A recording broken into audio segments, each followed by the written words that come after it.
Hi everyone. Thank you for joining me again for a cup of tea. You know, I have been thinking about this process for a couple of weeks now actually, and I realized that it's been about 7 to 8 months since I've been doing a cup of tea. And I am at the point where I am examining my life more than I ever have. And I don't know if it's something that comes with age or what, but it's causing me to look at life differently. Your circumstances and things around you cause you to look at life differently also. So, and I realized it's been about 8 months since I've really been doing the cup of teas, and I've been doing them consistently. Even the weeks when I'm not having such a good week or I'm not having such a good day, I made a commitment to myself to do that. And I wanted to tell you, and I don't know if I ever told you guys why I even do the cup of teas, why I do what it is that I do, and the journey that I've been on. So I just want to take a few minutes today to just kind of go over some of that and just explain to you a little bit of who I am and why I do this. You know, I remember growing up and my mother, who was pregnant with me at the age of 13, I'm imagining that she really didn't know what to do with me or what to do with life, period. You know, when you're 13 and you're a teenager and you don't really have anyone really giving you that proper guidance, and that's not to say that she didn't have people around her that did things for her, but sometimes people can't teach you what they didn't know. You know, she didn't grow up with her mother. You know, my grandmother got killed when my mother was 5 years old. So she didn't get raised by her mother. She was raised by her aunt and uncle, along with a host of about 10 or 11 other kids. And I know that it was rough for her. But what happened was, when we don't get the things that we need in our life, we kind of can't pass those things down to our children. And what we end up handing them is our deficiencies also, whether we realize it or not. Our children are watching us. And I took a look at my family life, and I took a look at my family history and the pathologies of things that have been handed down to us. And I realized that where I was headed based upon my history was not in a good place, because I hadn't really seen anybody really do anything major with their life. The sum total of everything that I had seen was go to school, go to work, take care of your family, come home, cook dinner, go to sleep, and then start that all over again.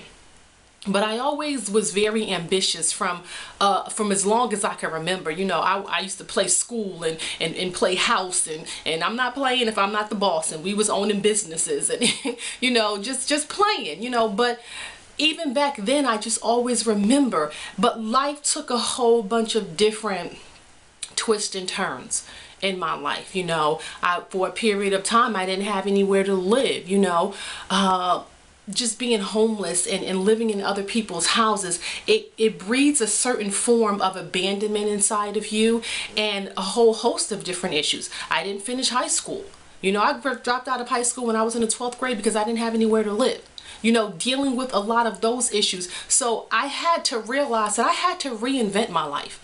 And I had to, what I call, recycle my life. So I took all the stuff that I went through in my life and I extracted all the good things from it, and use that to build me a foundation that I could stand upon. And I knew that I needed to do that, not just for me, but I needed to do that for my children and for my children's children, to be able to leave forth a legacy. And I could even just get emotional here just thinking about this whole process, because I get that it's not easy. This is not an easy process.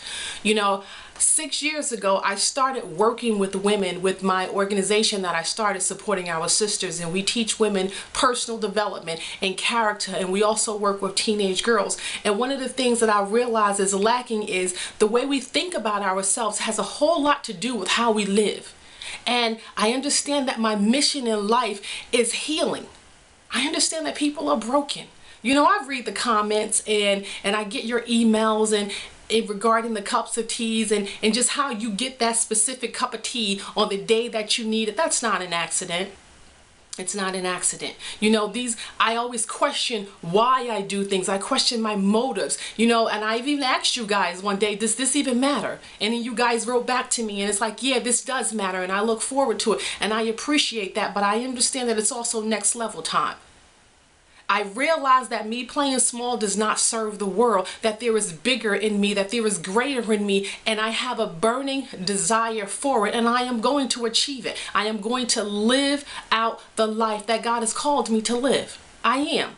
And I've made that my personal mission. But it's not just about me living out the life that God has called me to live. I've realized that the life that I've been called to live is a life that is intertwined with others. It is a life of healing. It's a life to be able to show others how to heal.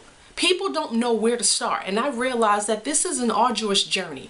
That this is not an easy journey. Trust me, I know. I have been on this journey for years. And every time I want to stop and every time I think I can't do this, I receive a breakthrough and God lets me know that He's never left me, that He's never forsaken me, that I am His, that I am wonderfully and fearfully made, and that I can go on. That I really, really can go on even when it gets rough. So what I want to say to you is, there's always a message behind everything. One, your life is a story. You've been some places. You've done some things. You've said some things.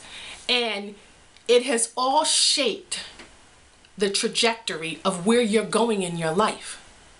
But I need for you to really pay attention to where you're going in your life, the decisions that you make and the things that you do. What's the ultimate goal and what's the ultimate result of all of this? Because see, I'm going to make my life count. That is my mission in life, to be able to make my life count. I don't want to waste my life. I don't want to waste my time. I don't want to waste another day. I don't want to waste another minute. I don't want to waste anybody else's time. And I sure don't want anybody to waste my time. I'm living on purpose. With a purpose, and I never knew what that meant. Because see, no one never explained that to me. We were never taught a lot of these things. I get it. But now that a lot of these things has been brought to my awareness, it's my responsibility to be able to make sure that I do something with it. And I realized that my life is not my life. My life doesn't belong to me. I am here for service. And I'm okay with that. I made peace with that. That I am here to serve, that we're all interconnected and we're all intertwined. So with that being said, I need to do something. And I'm not doing this for me. I'm doing this for the whole greater good of everything that is a part of my mission and a part of my life. I'm going to take a few steps back. So I'm not going to be doing any cup of teas anymore right now, because I have to reinvent myself for the next level of where God is taking me, to the next platform that He's given me. And some things are being stripped away, and I cried and moaned about it, but some things are also being added unto me. And I don't want to miss out on anything that God has for me. I don't want to miss it.